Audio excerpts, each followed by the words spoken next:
Welcome back to the Matter of Facts podcast on the Prepper Broadcasting Network. We talk prepping, guns, and politics every week on iTunes, Stitcher, and Spotify. Go check out our content at mwfpodcast.com on Facebook or Instagram. You can support us via Patreon or by checking out our affiliate partners. I'm your host, Phil Rabalais. Andrew and Nick are on the other side of the mic, and here's your show.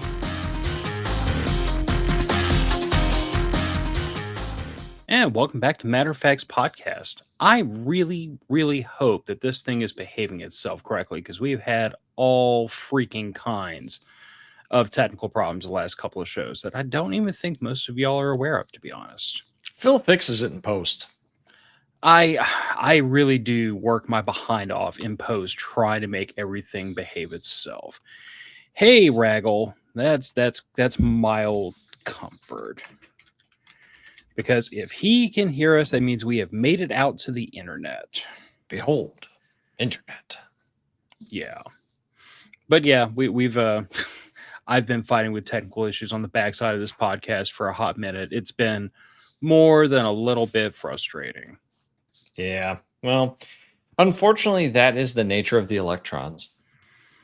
Yeah. Right now, I'm actually just kind of bumping through everything to make sure that everything is actually behaving itself. Ah, good. The dog. Okay. Your wife has confirmed they can hear us. Woo. No, the pre-record is next week. So yeah, since Raggle brought it up, he's reminding me of the admin work that has to be done. So this episode is live. We're still here. Next week is the one that's pre-recorded. So Nick and I will not be here. And if you wanted a good night to show up and misbehave in the chat, that's the night to do it because I won't be here to stop you. True. Also, I think we forgot to do the admin work on the pre-record. Oops. Did we? I think we skipped it entirely. Because I think you got me on a rant and then we got on a sidetrack.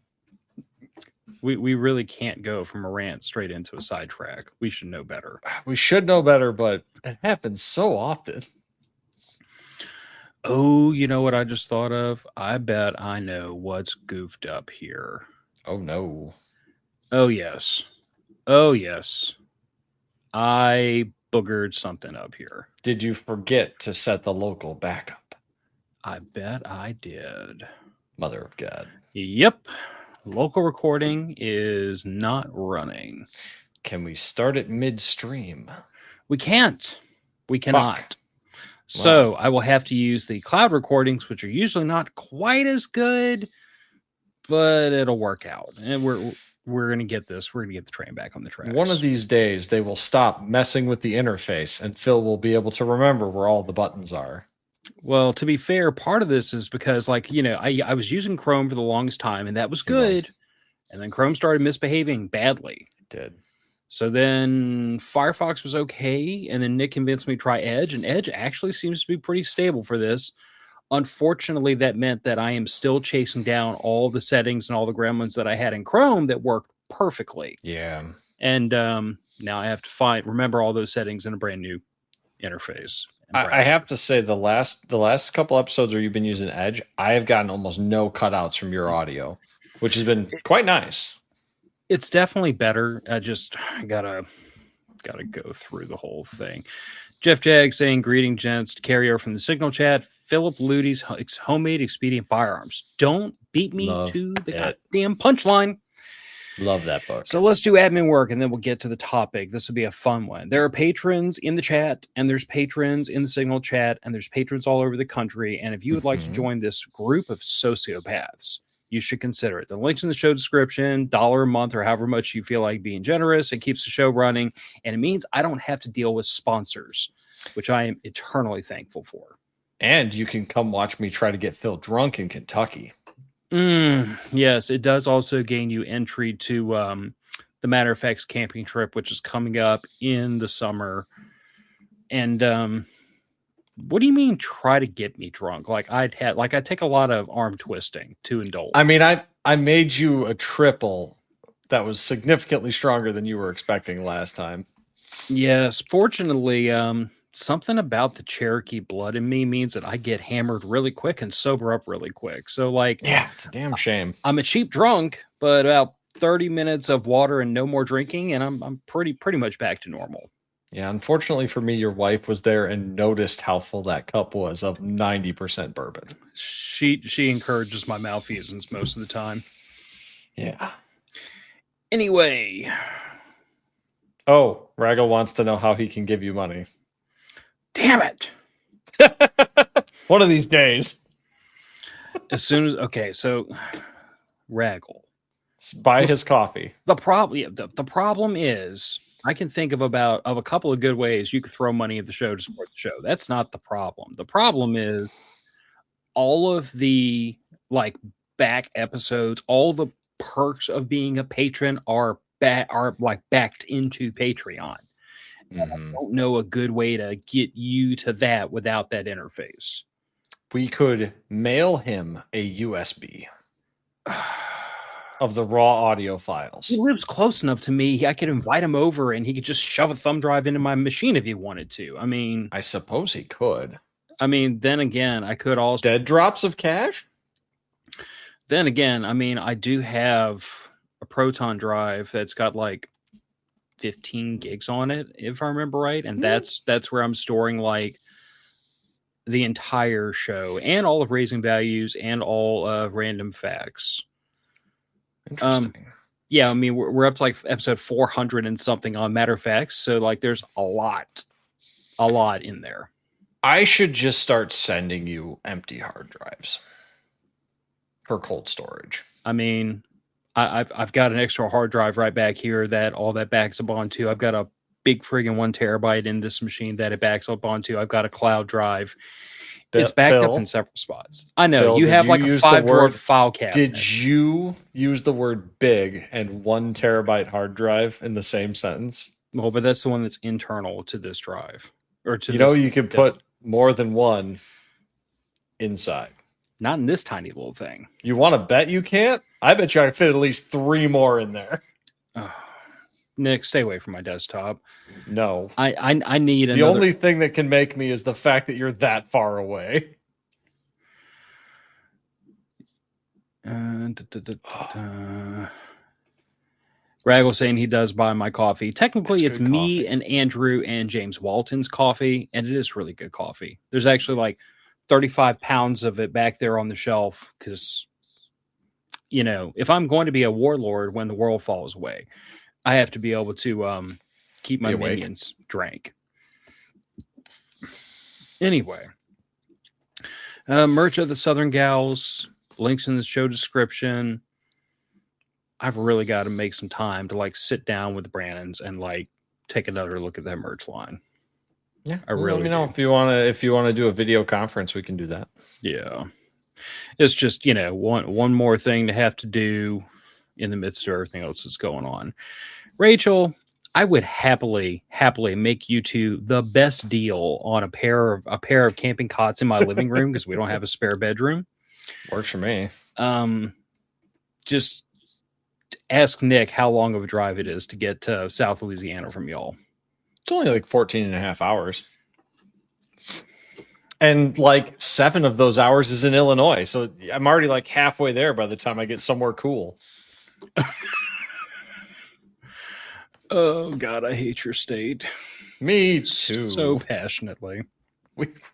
It's bad, but it's bad. But I did, thanks to a friend of one of our patrons, I have got access to a private range, a private gun club, hopefully here soon toward the end of the month. Fine. So I'll get to do much more shooting, hopefully without range masters asking me why I am doing double taps and triple tap drills. Because apparently that's too fast. Yeah, I hate those people. Anyway, to the topic. Otherwise, we'll ramble on all night about range days and firearms, and we'll probably pick up where we were in the signal chat. We were talking about obscure French firearms from World War One. Yeah. So we kind of teased out that we were going to talk about the prepper library, and I think that so Andrew and I talked about this years ago, and back I think then, you and I talked about it a couple of years back too. In like the abstract. Yeah, We kind of Not in talked detail. We didn't talk about it in a lot of detail, and it wasn't like really targeted. It was kind of in generalities. Yeah. This time we're going to talk about it a little bit more pointed. But ISBN numbers. Well, FM, TM numbers and all that. But I enjoy going over this kind of thing because there's I would think, broad cross section of the preparedness world that knows damn good and well how to find every freaking Army field manual and technical manual out there if you really want to do some digging. Yeah. Most of the stuff for free. Yeah, for free. Most of the stuff. Library of Congress, excellent resource. Most of this stuff has been declassified for decades, since before most of us were born. It's available. It's out there. Most of it's still pretty pertinent and pretty useful. It's not difficult to find, but there is a group out there that doesn't even realize some of this stuff exists. Like, especially for, I would think, a lot of younger only civilians that weren't military. They have, I don't think it even occurs to some of them that, like, you have to bear in mind that your average, how can I politely talk about my fellow veterans, of which there are several in the chat. Some of my fellow brothers and sisters in the Army and Uncle Sam's misguided children were not the brightest crayons in the box. They ate the crayons and probably the box too. And so, to be fair, the crayon munching ones are some of the better ones. True, but for that reason, you cannot depend on common sense to guide them very well, and everything must be written on like a 7th grade reading level. Well, also considering the fact that a lot of them, when they join, are 17, 18, and Phil, I don't know if you remember being 17 or 18. It's been a few years, but I was dumb. Like, really dumb. I enlisted when I was 17. I was slightly smarter than the average private, and I was still very dumb. So you could tie your shoes on your own. I mean, not bragging, I had an 89 composite score on my ASVAB, 132 on the mechanical aptitude portion. Ace. I'm not sure what those numbers. Suffice to say that I scored high enough on the ASVAB, I could have walked into military intelligence if I decided to. Nice. I'm not a stupid person. I have the common sense of a sack of potatoes, but I'm not a stupid person. But the problem is, like, even everything I had to learn how to fix a Black Hawk helicopter came in a stack of books about this tall. Yeah. Like, it's not like they give you a toolbox and say, go make whirlybird noises. Everything's documented. Everything's written down. Every procedure, every bolt, every nut, every torque spec, everything's written down. Everything's documented. That's the way the military works. And by extension, exhaustive detail. Yeah, and it has to be that way.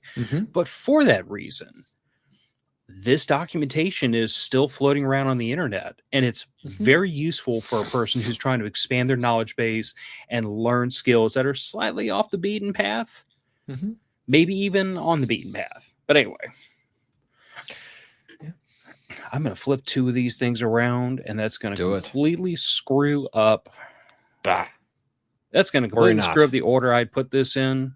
But let's put it back the way it was. Otherwise, I'll get myself completely jacked up.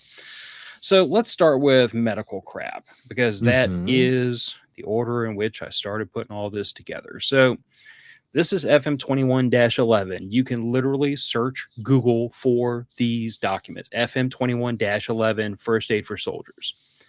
And this is a literal field manual for how to keep your buddy from dying. It's written on about a 6th grade reading level. It's easy to understand. It's filled with information, some of which has been superseded by more recent information. And that's kind of where some of this stuff needs to be taken with a grain of salt, because, like, Nick and I were talking before the show, and this whole section in here about basic first aid, this has all kind of been superseded by more recent information.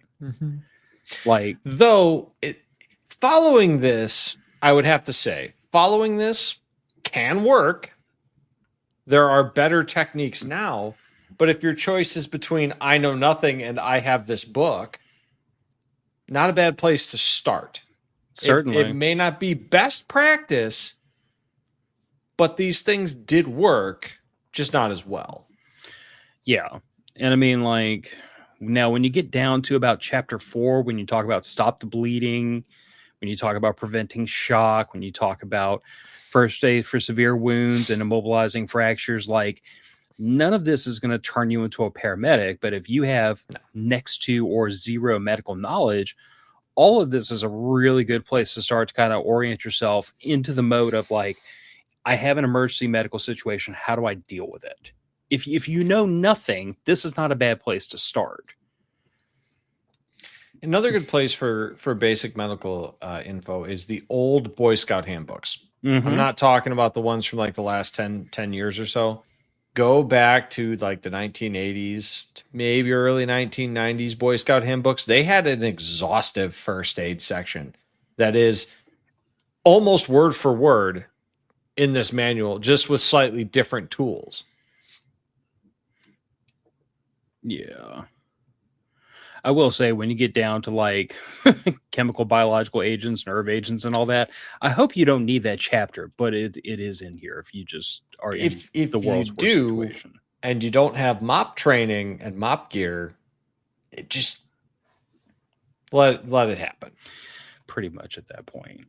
The other thing I threw in here is ST 31-91, the Army Special Forces Medical Handbook, which is a lot of building on FM 21-11.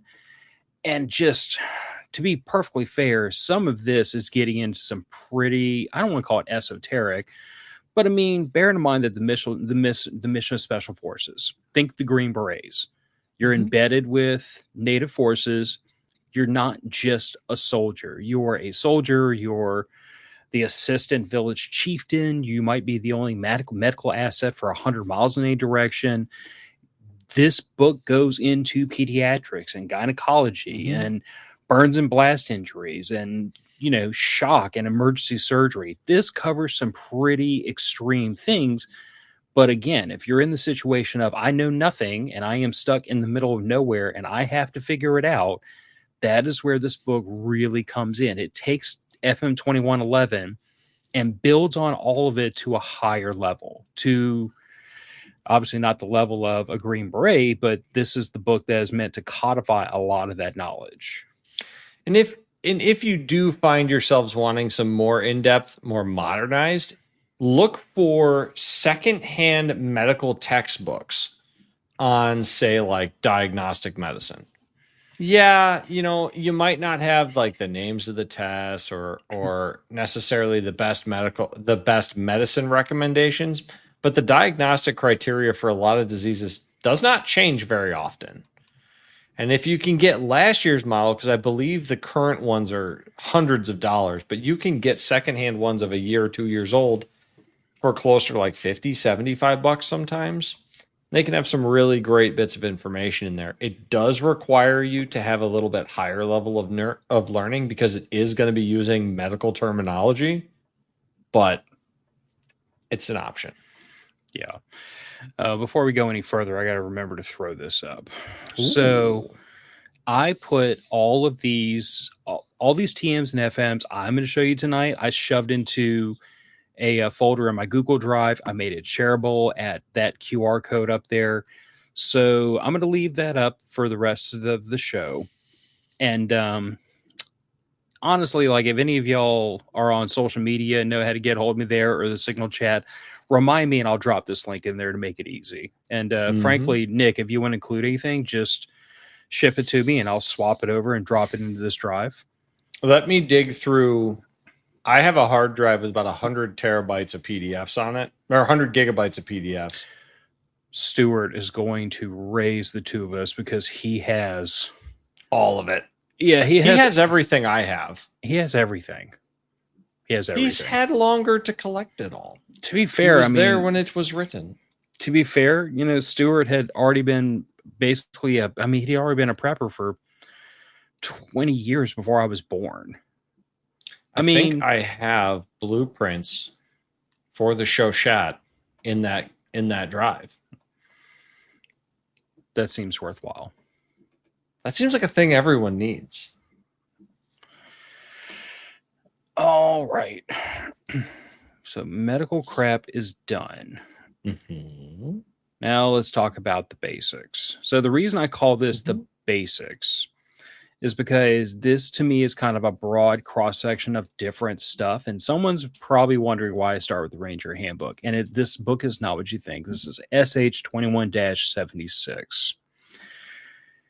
This book, if you get past, the Ranger Creed and all that, it gets into things like principles of leadership, duties and responsibilities, assumption of command. It talks about operations and fire support, which may or may not be super useful to you. But the whole first 2 chapters on this is really more about how to organize a force to do a thing. And the principles are not that different, whether you're talking about a mag or a fire team. Yeah, I would definitely agree with that. I mean, proper organization and logistics are really what separates quality operations from everything else. I mean, the reason why the U.S. military can do all the crazy things it's doing right now in Iran is because it is organized down to the minutest possible detail, and all of it is supported by a logistics chain. Yeah. And getting down here into... I don't know that I encourage any of y'all to go through this chapter with a lot of military mountaineering, talking about belays and rock climbing techniques and rappelling. Like, I did some of this years and years ago when I was much younger, like tying Swiss seats and basically rappelling with things that are not rated for rappelling.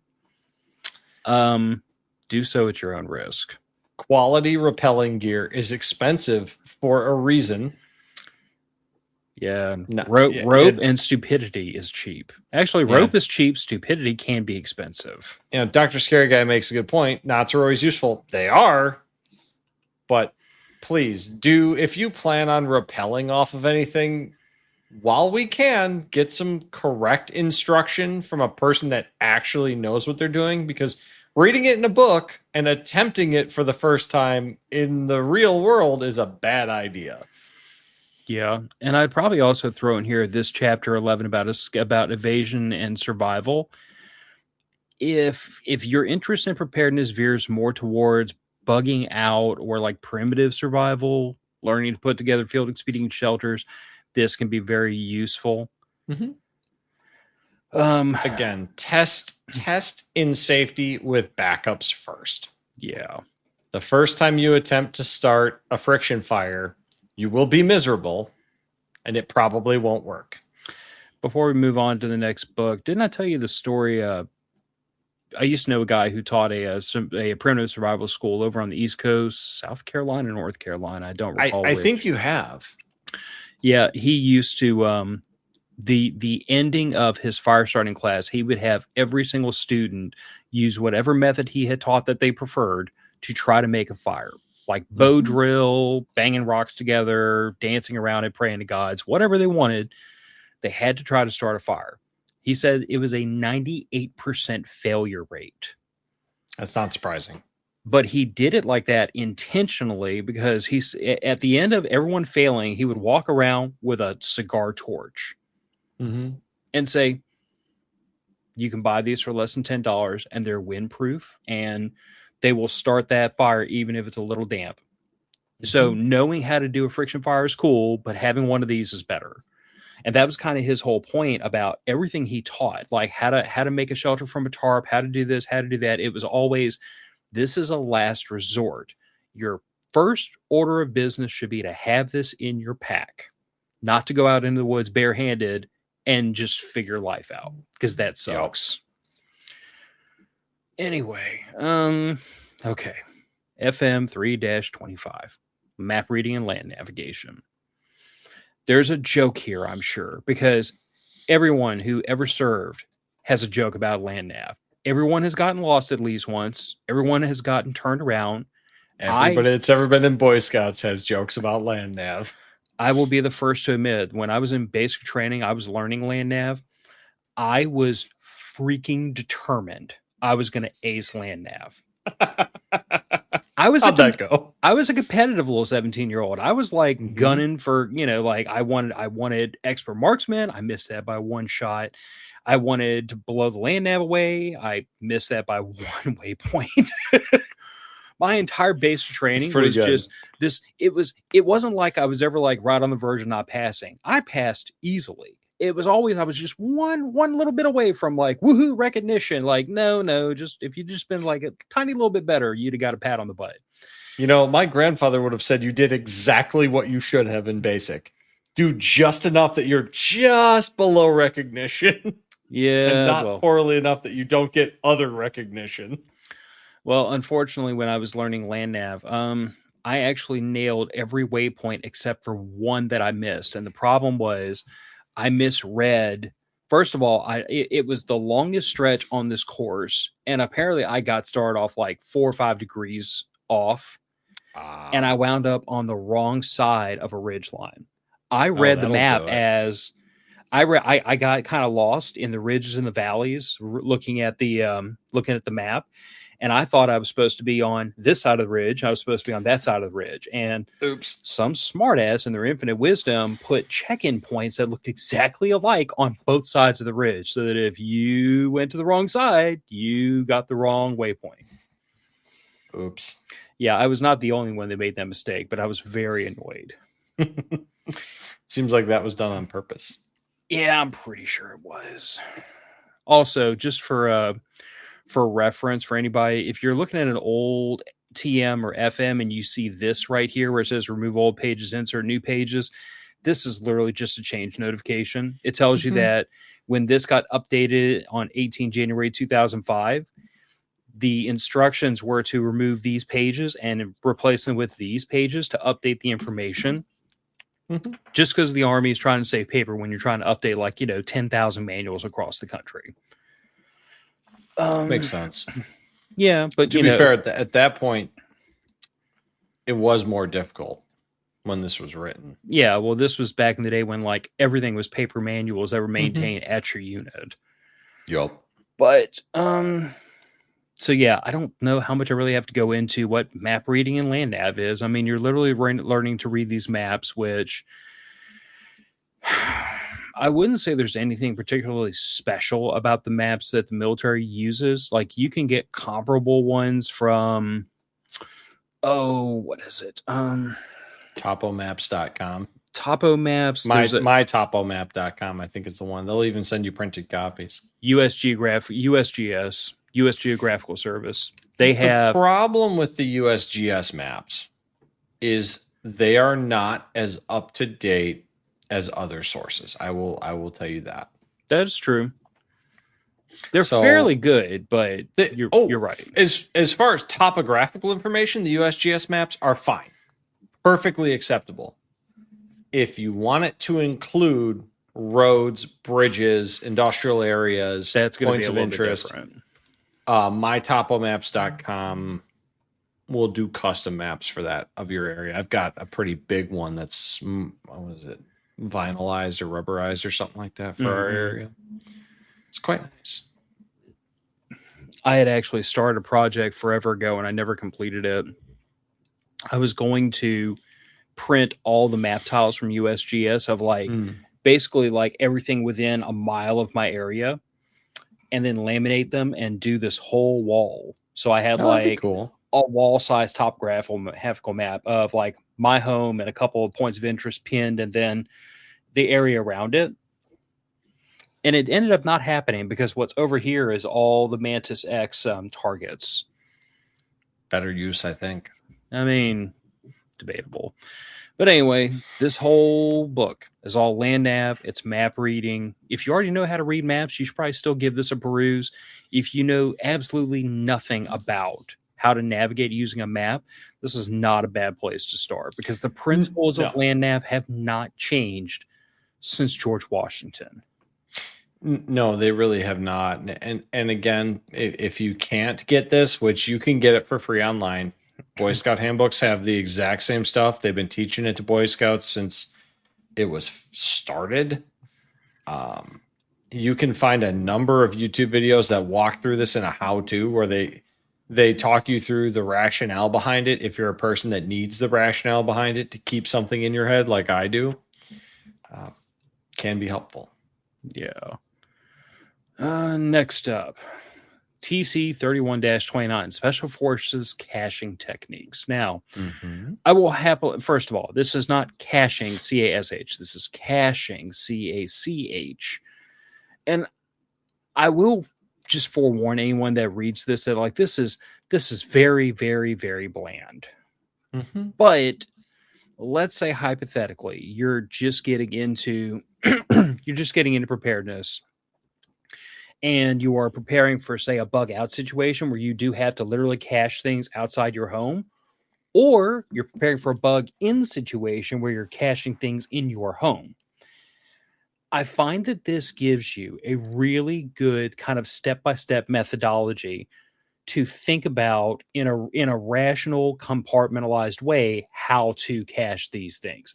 It talks about things like, I'm looking for a spot where it really, like, once you get past this whole section about caching things outside.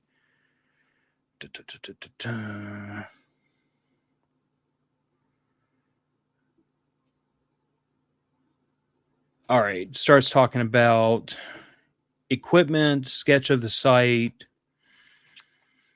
A lot of this really is kind of aimed at, like, if you're caching things outside, but once you get into things like packaging and steps in packaging, cleaning, drying, like, these are things that are equally applicable inside the home. For long-term storage, yeah. Mm-hmm. Yep. And here's something I'll be the first to admit I suck at: enclosing instructions. Where I've got buckets of food, and I have fairly vague indications on the outside of those buckets what's actually inside those buckets. Blue painter's tape and marker. And here's the bastard of it. Whatever I wrote on them at the time made perfect, complete sense to me. And now I look back at them like, I can't remember exactly what I was thinking or what I put in here. But if it ever gets to that situation, I guess we're going to figure it out. Could always just open it. Yeah, and I do that occasionally, but I also use oxygen absorbers. So, oh, that's fair. Once you pop one, it's kind of a, one and done. So you use oxygen absorbers inside the bucket, not inside the bagged subcomponents? Yes. Interesting. So what I do is a lot of the things I'm putting away in my food storage are like literally bought from grocery stores. Right. So like the bags of rice stay in their plastic packaging, the bags of beans stay in their packaging. I fill the bucket up so that there's little airspace left as possible. Pop an oxygen absorber, and usually a desk impact too, just in case there's a little bit of latent moisture. Well, okay, and when you live down here and your relative humidity in the summer is like 90%. Yeah, it's all the humid. A desiccant pack is a good idea. Oh, I would never dispute that. Not in your area. But I'll toss a desiccant pack and an oxygen absorber in there, take the lid, and these are gasketed lids. So you literally have to use a hammer. Ooh, I wonder if that's where I lost my Deblo hammer too.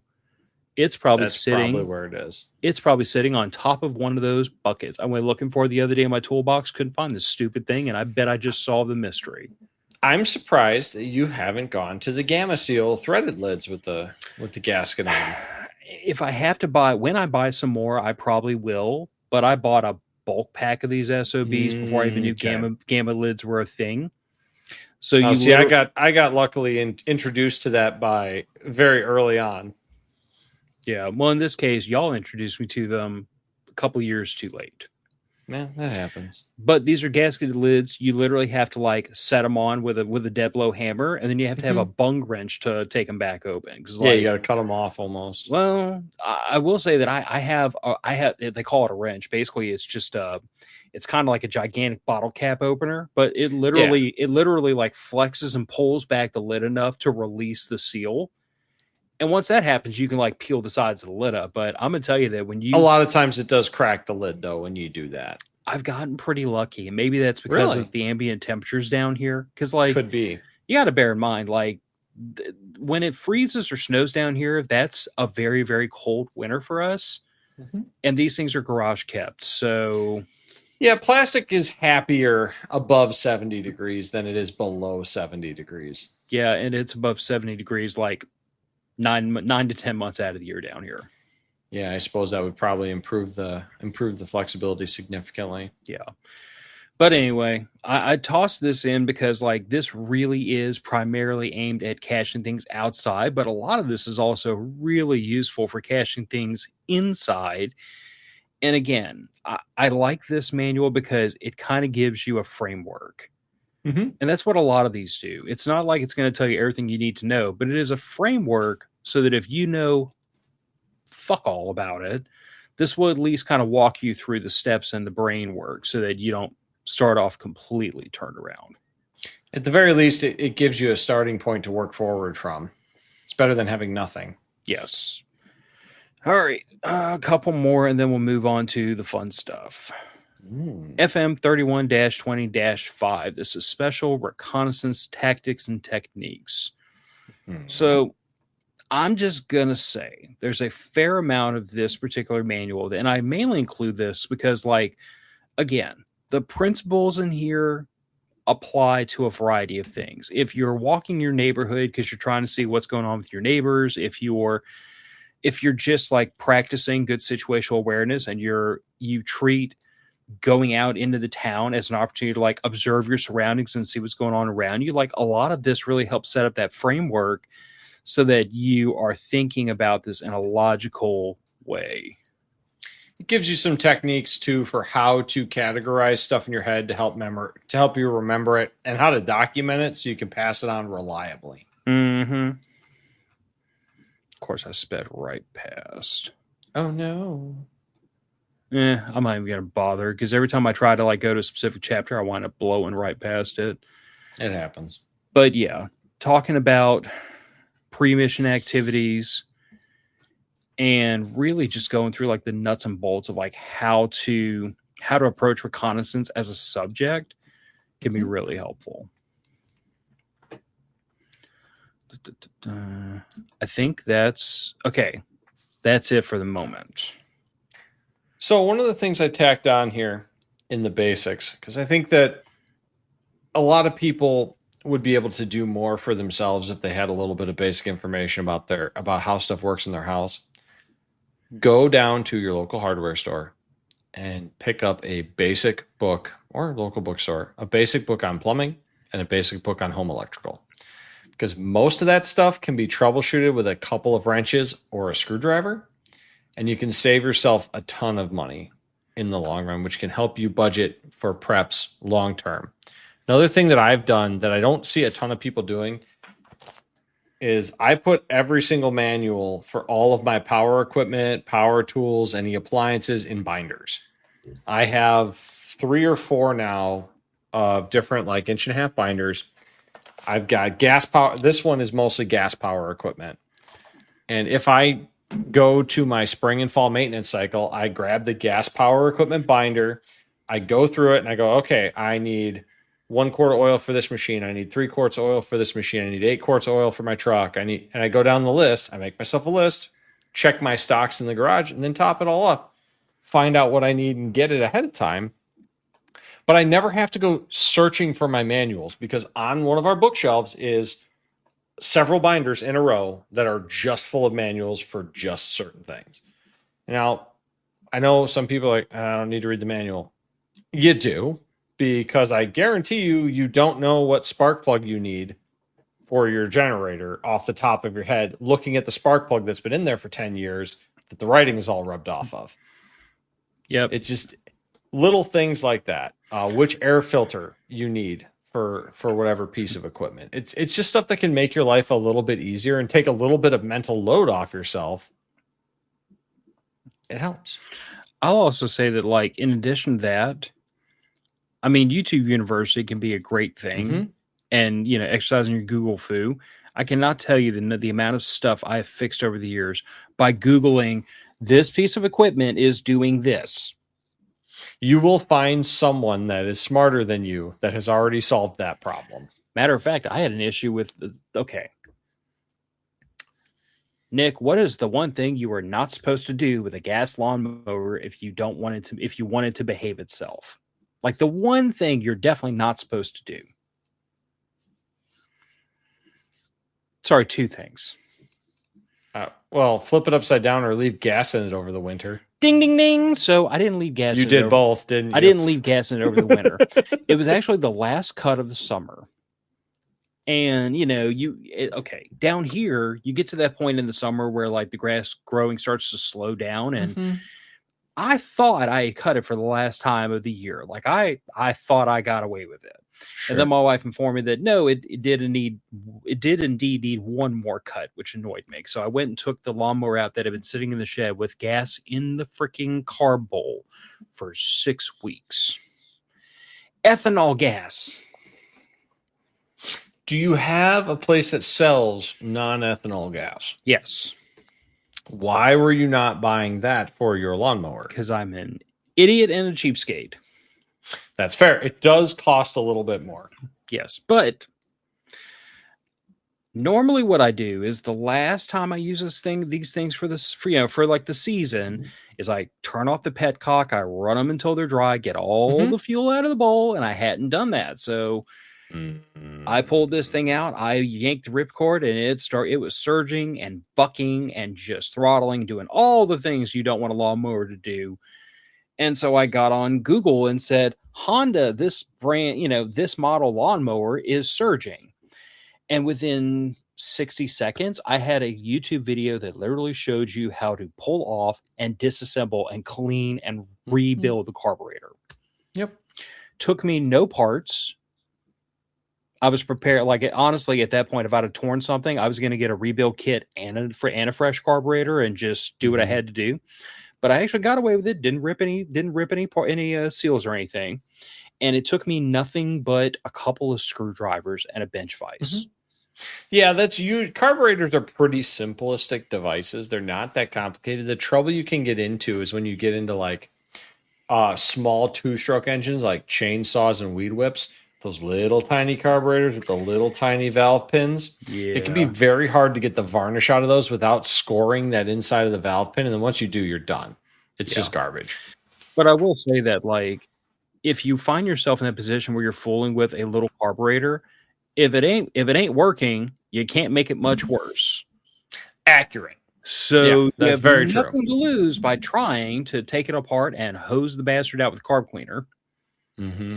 And realistically, hosing out with carb cleaner, that's like 80% of the time it fixes it. Well, I took the steps to take this thing apart, pulled the float out, pulled the needle out, and like really like pumped carb cleaner through all the passages and everything in it. And when I put it back together and like got everything back together, I had to pull the ripcord quite a few times to get fuel all the way back in and fill the bowl. Yeah, because you do have to suck fuel back in. But once that thing fired, it ran like brand freaking new. Yeah, because there wasn't varnish blocking the carburetor needle. Yeah, and then when I got it finished, I turned that petcock and let it run itself all the way dry. Do you put stable in all of your fuel? I put stable in the fuel that I'm storing for a length of time. Usually the can that I'm like feeding the lawnmower out of, I don't, but that's because usually I'm mowing, like down here, I'm mowing lawn every week in the summer. I keep about, let's see, 6 gallons to a jerry can. So it's like 24 gallons of fuel I keep. And every time I fill up those 5-gallon cans, because sometimes we go through less fuel than others. Sometimes because the fuel's been sitting so long, I dump it in my wife's car or my truck. I put stable in all of those all the time. And I have had so many fewer issues with my small engines just because the fuel doesn't get slightly off. Mm-hmm. I have a big lawn. I have a lawn tractor. I go through a fair amount of fuel in the summer. I will say that the one thing that I started doing a while back, and admittedly there are cheaper ways to do it, but like I went out and bought 4 or 5 of the big 1-gallon jugs of pre-mixed 2-stroke fuel, like Husqvarna or Steel brand. Yeah, for your chainsaw. Well, for the chainsaw and for the weed eater, which string trimmer. We call them weed eaters around here. Same thing. But anything weed whip, string, anything that's 2-stroke, I just run it off of that stuff. I will. I have it's basically ethanol-free gas with slightly higher octane. Yeah, but to me, it's ethanol-free. It's already got the correct amount of oil in it. Like it's sealed. Yeah. And for as often as I have to pull out a chainsaw and really work it, like the cost involved in buying it like that, where it's already sealed up and it's until you break the seal, it's supposed to be shelf stable for a couple of years. Like, I see no reason not to invest in that. Now, that said, I've got about 8 or 9 of the little bottles that you pour into a 1 gallon container to, make your own 2-stroke fuel. So if I was going to be using the chainsaw a lot, I do have that available. Yeah. But for pull it out, cut a couple of things, put it away, just pour a half tank full in there and let it eat. It does work pretty good. Rango brings up a good point. Have you considered a battery-powered lawnmower? First off, no. I have 1.134 acres or something like that. I know that number off the top of my head because you guys will hear about it next week. I'm in a pissing match with the county. So, no, I would absolutely not consider a battery-powered lawnmower because my lawn is large, and sometimes I have to mow it twice a week. And I do have a battery-powered string trimmer, which I fucking love. It's one of those Milwaukee M18 single battery jobbers. I can do my entire yard almost 3 times on a single battery. It's phenomenal. It's phenomenal. I might one day find myself drug over to the dark side, but I don't know. I've grown up with gas-powered everything, and I have used gas powered chainsaws, and or gas and electric powered chainsaws. My dad has a very nice still brand battery operated chainsaw. It's okay. It's a good trim saw. If you have a couple branches you need to cut up or a small tree that you need to do, it's okay as long as it's a softwood tree. I have 34 or 35 hardwood trees in my yard, and occasionally one of them will fall down or drop a very large branch. That saw does not handle it, but what I can tell you, my little steel 2-stroke 16-inch trim saw, fantastic. If I need something bigger, I've got an old Shenandoah that is essentially a dirt bike with a handle with a 30-inch bar. That'll be fine. Nice. I did get too angry with our old string trimmer. I was given an old string trimmer that had problems when I got it, and I, through belligerence, kept it for several years, and it just kept getting worse and worse and worse no matter what I fixed on it. So finally one day I just got fed up. I drove down to the hardware store and I bought a brand new battery powered one because I just didn't want to deal with it anymore. See, I'm going the other direction of I like my gas powered chainsaw. I'm going to butcher this because I think it's an MS 250 that I have. It's the biggest homeowner grade saw they made that Steel makes. Yeah. Like any bigger of a saw, I'd be in the ranch grade ones. Have I sent you the picture of that old Shenandoah saw I have? Is it a 2-stroke or a 4-stroke? It's a 2-stroke, but I want to say it's a 70cc chainsaw. Ooh. It's a beast. It is the biggest saw I have ever held. It originally came with a 38-inch bar, and my grandfather put a 30 on it because he thought 38 was a bit big. Nice. Dude, the kerf on that chain is 3/8 of an inch. Nice. It's wicked. No, what I keep, and I honestly I haven't looked in a while, but I need to get a little bit better about it. I keep checking Facebook Marketplace for somebody that's getting rid of an MS, like a 360 or like one of the bigger professional grade steels. They're pricey. They're worth it. Every now and then I see one used, or even the older, like an OS 46, which is the predecessor to the 460. Yeah. And there's nothing wrong with them. And the parts are available, and it's not hard to tear one apart down to basically the power head, throw a new car battery. They're made to be user serviced. And I keep my eyes open because if I got a good deal on one, a 36, a 46, something beefy, I would like to pick it up and make it into a little project saw. And the best part of it is that I'm fairly mechanically inclined, but I'm not like God's gift to small engine repair. If I got into a situation where I couldn't fix it, there's a steel dealership on the other side of town. They will. Oh, look, after Hurricane Ida, that's when I found this place, was after I didn't have any problems with the chainsaw I just got because it was brand Right. new. Mhm. And my brother-in-law was teaching me how to use one at the time. But after that, I went looking for the nearest steel dealer, and that's it.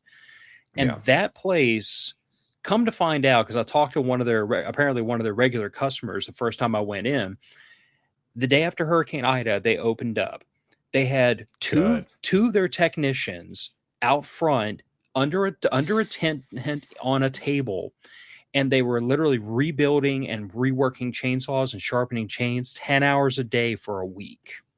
Good.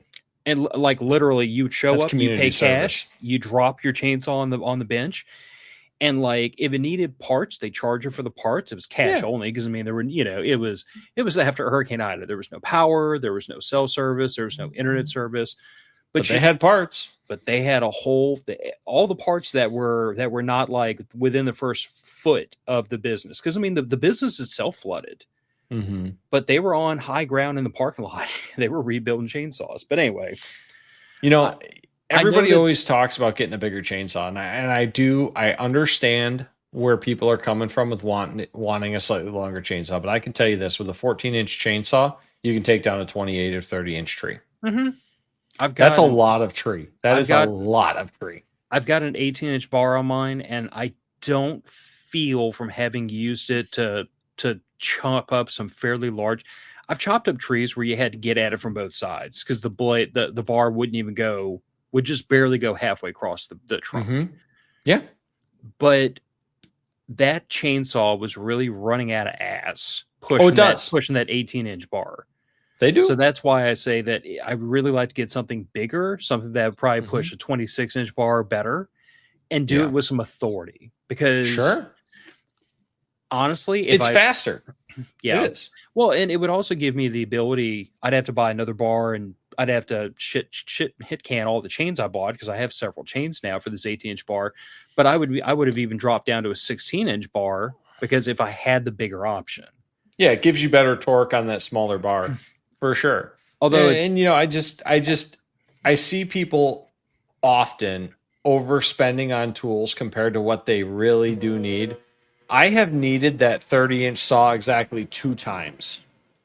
I've cut down a lot of trees, and one of them was an old weeping willow that had a 5-foot diameter trunk. And you're only going to do it with a gigantic saw because it's just a gigantic tree. mm-hmm. But I've never had that's the only tree I've ever had where my like 18 or 16-inch saw wouldn't have done the job. There's very few trees that size, really. This is true. All right, we got to get back on the band. We're 50 minutes in, and we have 3 more bullet points. We could always do this again. No, let's power through. Okay, hood rat stuff. Everybody likes doing hood rat stuff. For the purposes of the rest of the show, when I say hood rat stuff, I am implying that this is only done in Minecraft or in Doom, if you're from my generation. Definitely not things. Definitely don't do this places you get put on government watch lists, or where you're local and federal laws preclude such things. Anyway, with all that out the line, FM 31-21 Guerrilla Warfare and Special Forces Operations. If you want to learn how to screw with a much larger and better trained force of people, if you would like to cosplay as the Afghanis or the Vietnamese or the Taliban screwing with the U.S. Army, or in any way, shape, or form you'd like to resist an effort by a larger, better trained force to occupy your area, this is something you should probably be looking into. Fundamentals, resistance in guerrilla warfare, organization for the special forces effort, unconventional warfare. Where is it? Theater support, logistics, intelligence, communications, infiltration. This is very much a teaching the principles of how you and your buddies could resist another force in Minecraft. Yeah. Nick? Okay. You were being very, very still and very, very quiet. I thought you got booted. I was listening to you, and I did not realize I had not moved. Sometimes I will do that. That's all right. No, this is all good stuff. I mean, the trouble is anytime you try to practice anything like this, if you're not doing it on a paintball field or a speedball course or an airsoft course, you're probably running afoul of many laws. So, to a degree, but I would say especially this chapter 5 where you're talking about logistics, intelligence, communications, that you can do. those are all things you really can do today. Even the infiltration part of this. Well, I mean, if you start infiltrating government buildings in an unlawful manner, that can end poorly. But think about this as guerrilla warfare, so we're not talking about infiltrating government buildings. We're talking about infiltrating other groups. Sure. Nick, don't you think it'd be helpful to know how to walk amongst the blue-haired hippies and not alarm them to your presence? I don't know if I'm physically capable of doing that anymore. I don't know that I was physically capable of it at any point because they would say things and my brain would immediately have to correct them because they were wrong. But if you were infiltrating, you would have to control that. I don't know that I could. My self-control varies from that of like a 12-year-old and down some days, man. It's a struggle. We need to put Rachel and Gillian in a support group together. I think they are. I mean, they're both in a teachers union. Gillian's not part of a teachers union. All right, private school. That's a win. So anyway, 31-21. Also, 31-10, denial, operations, and barriers. If you would like to learn how to keep people out of places you don't want them, think about you live on a rural property and you would like people not to just walk onto your property. Think about like if you live in a neighborhood and you would like to control access in and out of the neighborhood, blocking roads, presenting barriers, those sorts of things. It also does go into a little bit, not just roads, but like common paths of travel that are not like your normal approved paths of travel. So how people use the land a little bit, things to look out for, important things. Yes. So natural corridors of travel. That's the word. That's the phrase I was looking for. That's it. All right. What else do I have in here? TM 31-200, unconventional warfare devices and techniques. This is booby definitely traps, bombs, punji stakes. This is definitely only approved for use in Minecraft or Doom. Do not do any of this in your mom's basement. She'll be pissed at you. Yeah, it turns out all of that is felonies. Don't do this in your wife's basement either. She'll be absolutely as pissed at you as your mom would be. Yeah. Anyway, incendiary systems, explosives, applications of explosives, small arms, harmful additives, chemical materials. I'm going to repeat once more for the stubborn and the slow. Do not do any of this unless you live in a non-extradition country. Or you have a much better lawyer than I do. Yeah, I mean, I guess lawyers are that good sometimes. But, you know, if it ever does come down to the point where you are resisting a superior force, it's that or die. And if you do this, you might die anyway. So you might as well play hardball, I guess. I suppose. But yeah, it's just take a little peruse through here and you start to get the impression very quickly that when I said this was hood rat stuff, I meant it. I mean, this is literally thermite incendiary. Yeah, I mean, thermite's not exactly that hard to make. It's also really good for stump removing. So there's a bunch that of, you can play with. There's a bunch of city folk right now that are a combination of intensely curious and horrified all at the same time. The first time I learned how to remove stumps was a old farmer that had leftover dynamite. It's a very aggressive form of stump removal. I later learned how to use potassium nitrate and thermite. Wait a second.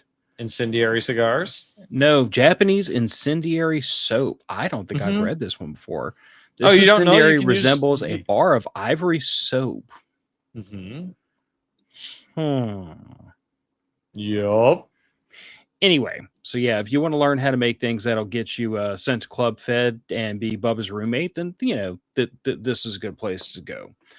And last but not least, TM 31-210 Improvised Munitions Handbook. This is kind of more of the former, but also, I'm sure y'all, if y'all have stuck around a couple of shows, y'all have heard me and Nick talk about how stupidly easy it is to make firearms from things you find at hardware stores.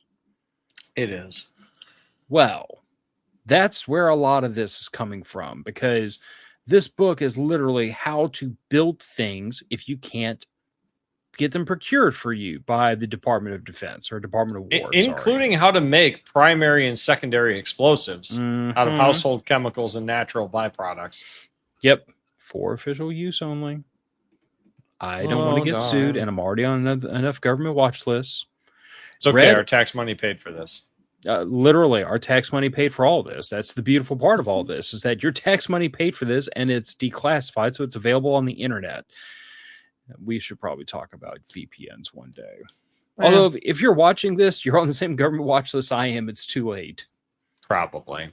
No, there's it's fine. Look, most of this information, whether you find it in a TM or an FM or an SM, you can also find on YouTube and Instagram and TikTok.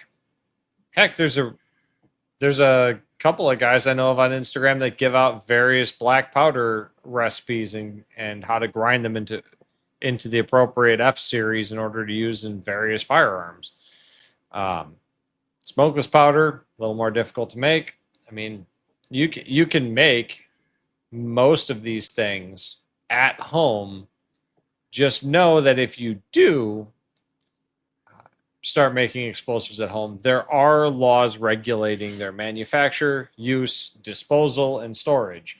So do so at your own risk and know the possible consequences. Oh, look, a pipe pistol. Yep, pipe pistol. Yep. Otherwise known as the poor man's liberator. God, how primitive do we have to be to call anything the poor man's liberator? Well, I mean, realistically, yes. Spring-fired shotgun. Oh, I was going to call this the gun buyback special. It is. I mean, at one point, my county was giving out $150 gift cards for firearms. I could make an awful lot of Glock frames out of PLA for $150. And they finally put a stipulation at the bottom of that that said, no 3D printed or homemade firearms will be accepted. So, because everybody was turning in pipe shotguns, 3D printed lowers, all kinds of random junk they were claiming were firearms for $150. So, just so we're all caught up, the government is so pearl clutching worried about ghost guns. They want to legislate them out of existence. But when you try to be a responsible citizen and turn one in, when I try to be a responsible citizen and manufacture 10 to try and get $1,500 in gift cards, it sounded then that's across the line. It sounded a little less like gaming the system when I said it was absolutely intended to be a self-fulfilled tax refund. Nick, are there any government watch lists you're not on? I feel like I asked this at least once an episode. I don't know that I've ever violated FCC law. Oh, here's how to make reusable primers. Oh, there you go. Well, I mean, all you have to do is all primers are reusable with enough effort, but pipe pistol for 45 caliber ammunition. Anyway, y'all get the point. The point is that there is a tremendous amount of this information out there. And Stewart is going to take me to task literally as soon as we wrap about why haven't I taken him up on the 15.6 terabytes of crap that he has. And I don't know, I might finally have to bend and yield to his exhaustive knowledge of preparedness. I did get too angry with that. I don't know why that came up. I clicked a space bar by accident and that came up. That was probably the last one you brought up. Oh, that could be. No, Raggle, I'm not on the sex offenders registry. That's not a watch list. That's a congressional qualification. No, but this little smartass right here. So I made a meme and I posted it. I'm pretty sure you saw it. And it said the only government list I'm not on is Epstein's. And then this friggin' smartass was like going to check the sex offender registry. And I said, same thing. Yeah. Epstein list, sex offender registry. Hey, man. As far as I'm concerned, it's a congressional qualification now. Also, to be on Epstein's sex buddies. Did you see that there were 536 no votes to releasing records about congressional sex allegations? Yeah. Turns out if a congressperson, most of Congress thought it would be better if people that did sexual assault of other staffers in Congress got to stay in Congress and anonymous. So the way I read that is there are 536 rapists and pedophiles. Act accordingly. Oh, yeah. At minimum, there's 536 of them in the House. I'm saying if you voted no, there is literally no justification for it. You are now guilty in my eyes, period. My House rep voted no on that. So I will be writing a number of extremely strongly worded opinions on that fact.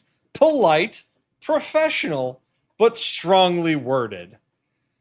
And you know what? I don't see how we can think otherwise at this point. Oh, you're protecting pedophiles. You're protecting rapists. You're protecting cannibalistic pedophiles. You're protecting rapists in Congress again. I mean, Nick, you are saying that you're saying that as if we're supposed to conclude something else. I'm saying that you're supposed to conclude that anyone that is attempting to protect sexual predators is themselves implicated in those crimes. Your terms. That is not an opinion. I'm going to state that as a fact. You want to sue me? Fine, sue me. Prove that you are not protecting sexual predators. But I want you to say that in open court. But Nick, what if it collapses the system? That's fine. Your terms are acceptable. I'm sorry. If the system is that broken that the only way it stays around is by raping and murdering and eating children, that's not a system that I think deserves to exist. I am so freaking shocked we haven't gotten this stream taken down on YouTube yet, but there's still time. Oh, we will. All right, there's a couple of things. Extra credit, expedient homemade firearms, PA looting. Gotta have it. Like get yourself a copy today. We've talked about this before. I don't actually think I have a copy of that in that folder. I will put it in there as soon as we wrap. Do that. Also, if you guys can find one, get one of these. It will help you in doing homemade expedient things. There are some various springs that you have to make in order to use these homemade expedient devices. And a lot of the techniques for how you do that are discussed in here, as well as equivalent wire types, ways that you can make equivalent springs of different wire types by changing the windings. A lot of very handy information. This is the guide to the book. It's stout. The actual book is like, no. It's quite exceptionally stout. So, see what you can get. These are extraordinarily expensive, brand new. Do not buy a brand new one. Find one secondhand on Facebook Marketplace or Craigslist, because I believe the brand new ones are like $300. They're exorbitant. Guy, the comments might have answered the question. Being S-banned, they let be from what I've observed. And we are definitely shadow banned. I had about a week and a half of fun where apparently we snuck out from underneath the Instagram algorithm and the YouTube algorithm. It'd be fine. And all of our reels suddenly were had 15 to 20 times the reach they normally do for about a week and a half. It was pretty cool. And then I said something that upset the global pedophile elite, and promptly everything got slapped back down. Yeah, I think at this point it is safer to assume that your local state and national representatives and Congress people are pedophiles than not. I mean, I trust them, but I think we should verify their whereabouts. I neither trust them. I don't trust them. I'm being facetious I don't trust about them. that part. We should verify all of this anyway. And I probably won't trust the results either way, because they will investigate themselves and find they did nothing wrong again. That's what the government tends to do. They do. All right.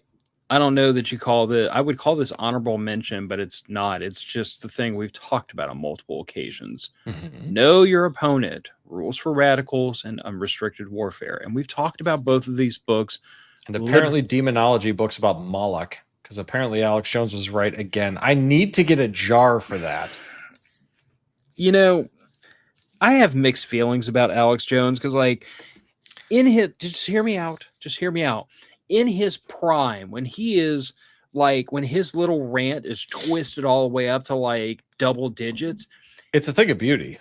Okay, but a Phil rant is amateur hour compared to an Alex Jones cook-off. Yes. I am shocked he has not had a literal medical episode in the middle of one of them. It is impressive. It is a beautiful thing to behold. He would have made a fine drill sergeant. Oh, God, yes. But an Alex Jones rant, to me, is like entertainment. I don't expect it to be educational, but he's right often enough that it's alarming. So I found out about Alex Jones' existence not through his stuff, but through other people making parodies of his stuff. And the longer time goes on, the more I see serious, intelligent people going, yeah, I mean, he's not 100% right, but he's also not wrong. And here's why he wasn't entirely wrong. Good God. Yeah, I do have to agree with Raggle. I don't watch him regularly, and I disagree with Jeff Jag about Jones being an op. Candace Owens, I'm the jury is still out on. But Candace Owens, I think the issue with her is she got a taste of the spotlight, and then it started to drift off her, and she panicked. Yeah, and is now groping for anything she can. But the difference between her and Alex Jones is okay, if you take the Alex Jones's message has never deviated from a fairly fine point of the government is trying to murder us all. But here's the thing about Alex Jones. If you take the body of work, all the crazy shit he said over the years, it's not that he's always right. It's that he's right often enough that when you look at this body of just LSD infused insanity, and then he's actually right a bunch of times, it's a little unnerving. Yeah, I mean, he was right about the cloned cows. I mean, he was right about the frogs being turned gay by chemicals in the water. Yeah, he was right. He was right about the Moloch thing on the island. He was right about Jeffrey Epstein. It's like he's not always right. So many, but when he's right, it's bad, man. It's really, really bad. He's like the one-eyed guy with the huge arm that's got really horribly nearsighted that you send up to bat cleanup. He's gonna swing and miss a bunch most of the time. But when he connects and it just sails out into the next county, it's a beautiful thing to watch. That's Alex Jones. Look, if he was a reporter, he'd be out of a job in a week. He swings and misses constantly, but every now and then he connects. And when he does, it's like, oh. I'm with Jeff. I mean, if we did discover they were lizard people, I would be more annoyed with the fact that Alex Jones was right yet again than the fact that they are lizard people, because then their behavior makes sense. Guy that comments the Sandy Hook thing. I think that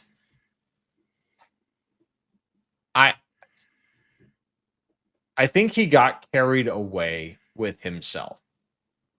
Got high on his own supply. I think he got carried off with himself. I think he is so into his own head about some of the stuff that in that instance, yeah, he was horribly, horribly wrong. Now, do I think it was right to fine him the GDP of France? No. No, I don't think he could have possibly done that much damage to a few families. Do I think it's kind of odd, some of the things that happened around that event? Yeah, I do. But I also think there's some really odd things that happened around the Vegas shooting and around Uvalde and a bunch of the other ones that we will never probably get answers of. There was a lot of really weird things that happened around the Trump assassination where they killed that guy, and then we never heard anything about it ever again. You know, the guy that was conveniently got within like 200 yards of the president on a roof that was ever so slightly sloped and too dangerous for Secret Service agents. Kind of makes you go, Yeah, look, there can be things that happen that make stuff look kind of weird that are entirely non sequiturs. Shit happens like that all the time. Reality gets weird sometimes, and there's these weird idiosyncrasies that we can never really truly explain with some stuff. I think that's the case behind the Sandy thing. That's the case behind the Uvalde issue with the police not entering. I think that the Uvalde police never entering the building is a combination of horrible training scars that got a lot of people killed and cowardice. Yep.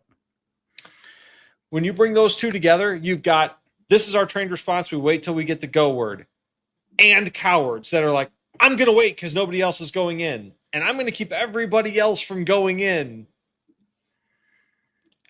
Man. I think I mean, to tie up Alex Jones, like my issue with that, with the way that all went down, is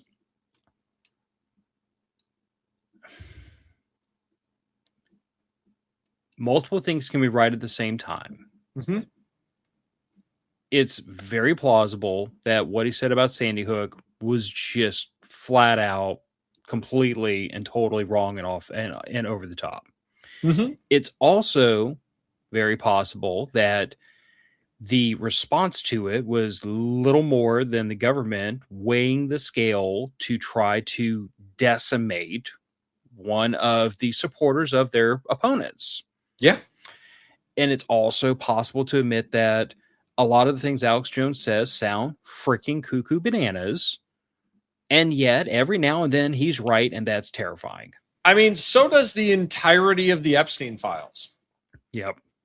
And that is, from everything I have seen and read, an accurate depiction, or at least a partially accurate depiction of the events of his life.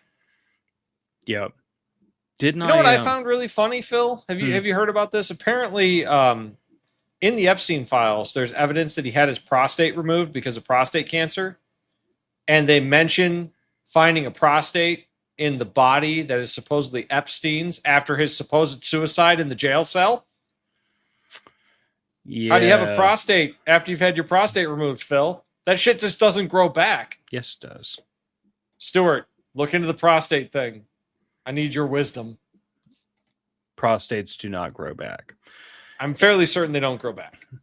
Anyway, rules for radicals. I'm just saying. We're going to have a conspiracy theory episode. You can talk for an hour about it. About Epstein's prostate. That shouldn't exist in the autopsy because he had it removed. If you make me name the episode Epstein's prostate, you're going to get me banned off the internet. Actually, I think it's already trending quite a ways over a few different sections of the internet. Oh, to hell with it. I've already been banned off the internet twice. Might as well just, third time's the charm. Well, that's good, Stuart. I'm glad you haven't had prostate cancer. Yeah. Anyway, wrapping this up. Know your opponent, rules for radicals, unrestricted warfare. We've pretty well talked about both of them, and I will make sure I put copies in that Google Drive, that Google Drive folder that is shared over here or over there. I can never figure out like where the things are, and because of my cameras, I think it's over there. Damn it! I got it wrong. It's over there. I get it wrong every time too. Yep, you're right. Okay. The funny part is, to me, you were right pointing at it, and I was wrong. Oh, because I'm on the opposite side on your screen. Yeah, and also my camera's reversed, so you know. But anyway, I will make sure I put copies of those in the folder for anybody that wants to grab them. Unrestricted warfare I've talked about before. It's a really interesting look at the mindset of 5th generational warfare, like how you attack someone without attacking them, because everybody's got nukes and nobody wants to pop the cork on the world. Yeah. And then that book right there is another proof in my theorem of that mutually assured destruction is it wouldn't occur, because they want to do everything possible to do warfare without firing nukes.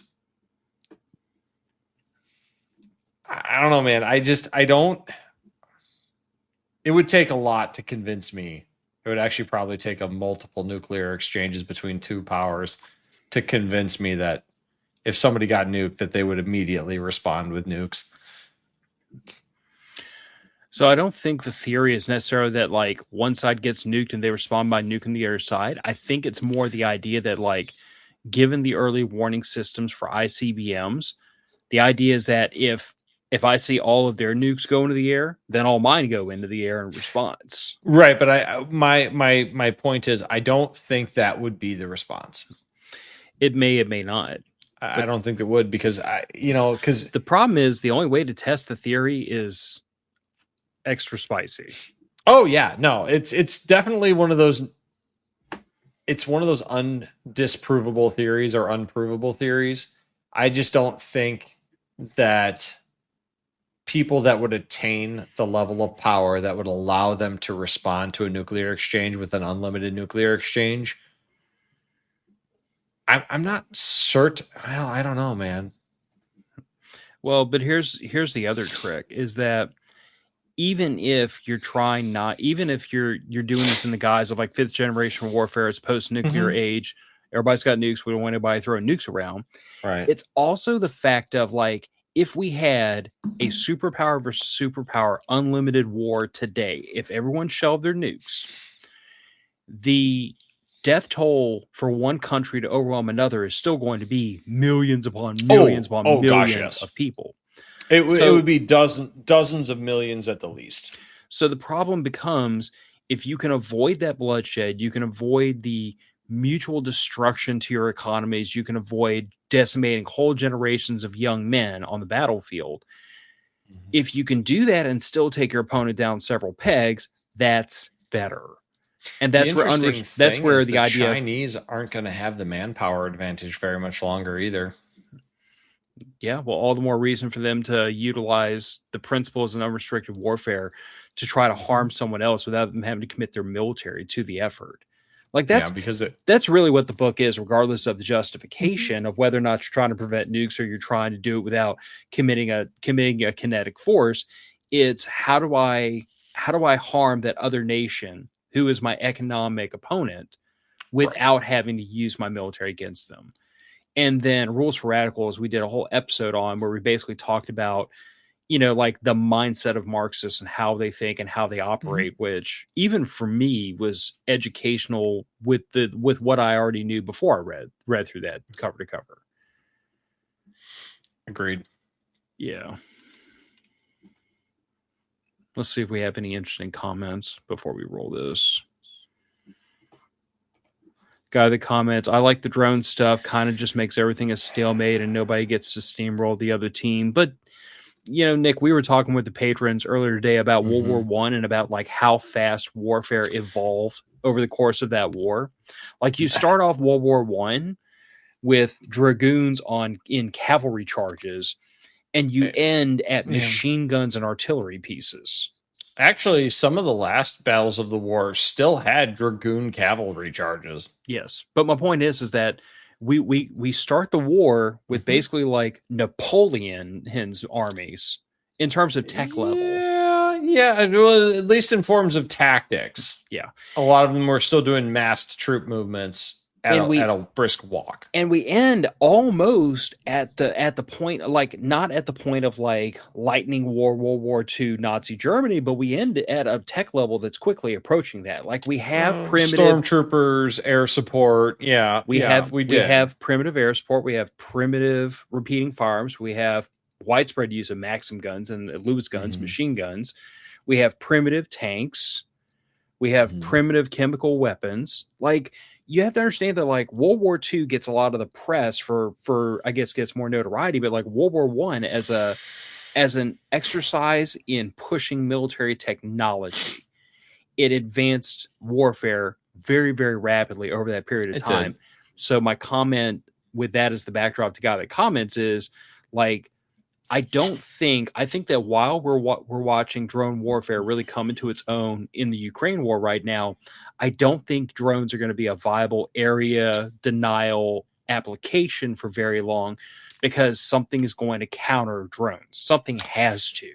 Well, I think what we're seeing here is very similar to the Spanish Civil War in that this is the testing bed for a lot of new and semi-new military tech for the West versus the East. Look at what happened in Venezuela and what's currently happening in Iran. This is basically the U.S. going, they have all of Russia and China's best anti-air stuff.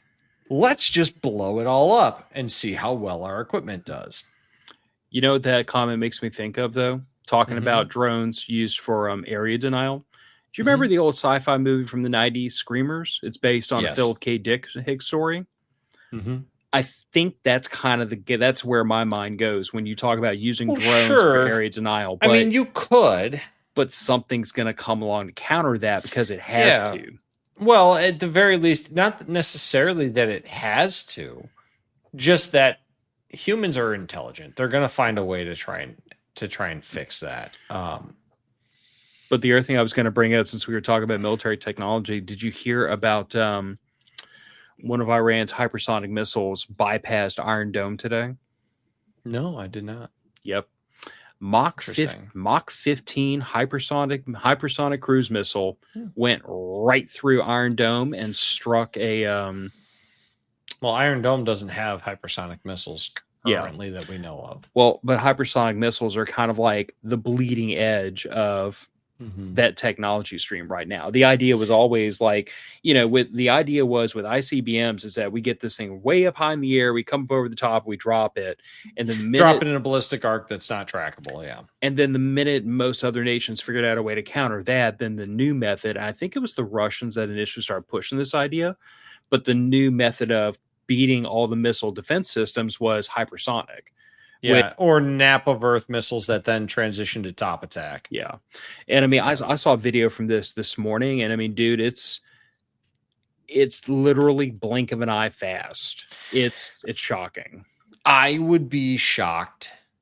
If we don't have some matter of interception technology that can at least attempt to knock down those missiles. Simply because, look, Iran, they put a lot of money into their military, sure. It's a wildly different scale. Well, it's what we put into ours. It's also a case of proximity because, like, in order for someone to try to get an attack in on us, you either have to come over the North Pole or you have to cross a couple of really big oceans.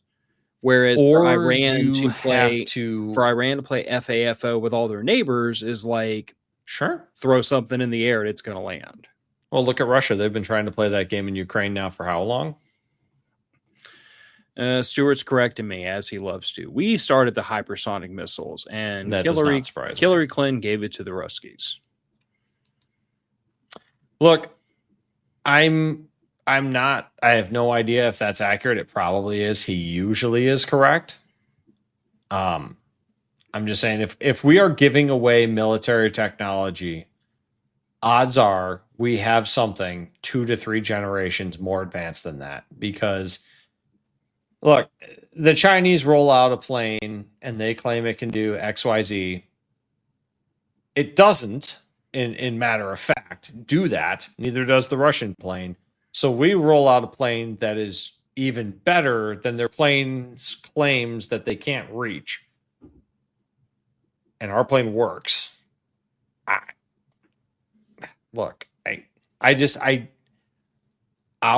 The amount of money we put into our military industrial complex compared to the amount of capital other countries have available, not even that they put into theirs, that they have available, period, it's an order of magnitude different. It's the reason we don't have free healthcare. Well, yeah, it is. And you know what? Oh, well, I guess you got to pick those trade-offs sometimes. I mean, I'm not really a fan of the extremely vast sums of money we literally light on fire, blowing up brown people in mud huts. But I'm not in charge. I don't want to be. I don't know, man. I think a Nic and Phil vice president ticket would be hilarious. One and or both of us would be assassinated in record time. I mean, because I would just get rid of the CIA, and that's what killed Kennedy.